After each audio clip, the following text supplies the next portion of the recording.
보험 사기는 사회적 법익을 침해하는 그런 범죄입니다. 따라서 보험사가 자의적으로 판단해서는 안 되고요. 경찰 등 수사 당국에서 판단하도록 프로세스를 개선해야 한다.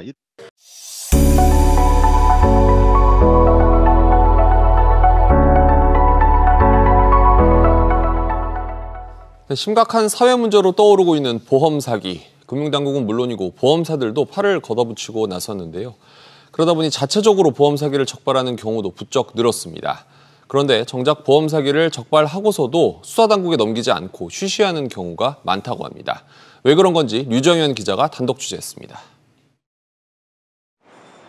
삼성생명은 최근 인터넷 정보를 자동 수집하는 기술로 코 성형 수술을 질병 수술로 둔갑시킨 보험 사기를 잡아냈습니다. DB손보와 NH농협생명 등 다른 보험사들도 인공지능이나 빅데이터를 활용한 보험 사기 적발에 적극 나서고 있습니다. 지난해 국내 주요 보험사가 잡아낸 보험 사기 용의자는 약 9만 4천 명, 5년 전보다 20%가량 늘었습니다. 문제는 이런 보험 사기를 기껏 잡아놓곤 대부분 수사 의뢰를 하지 않는다는 겁니다.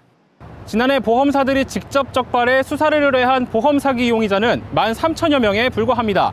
전체 적발 인원 가운데 15%에 그친 수준입니다. 손해보험사 중에선 DB손보가 가장 저조했고 생명보험업계에선 삼성생명이 다른 곳보다 크게 낮았습니다. 자체적인 판단에 따라 수사 의뢰 여부를 결정하고 있기 때문입니다. 약간 조직적이고 규모가 큰 건이다라고 판단할 경우에는 수사를 해요. 근데 소액이고 인지 못하거나 연성인 경우에 안 하는 경우도 생기는 거죠. 저희도 인원이 한정적이고 모든 건을 다 할 수는 없거든요.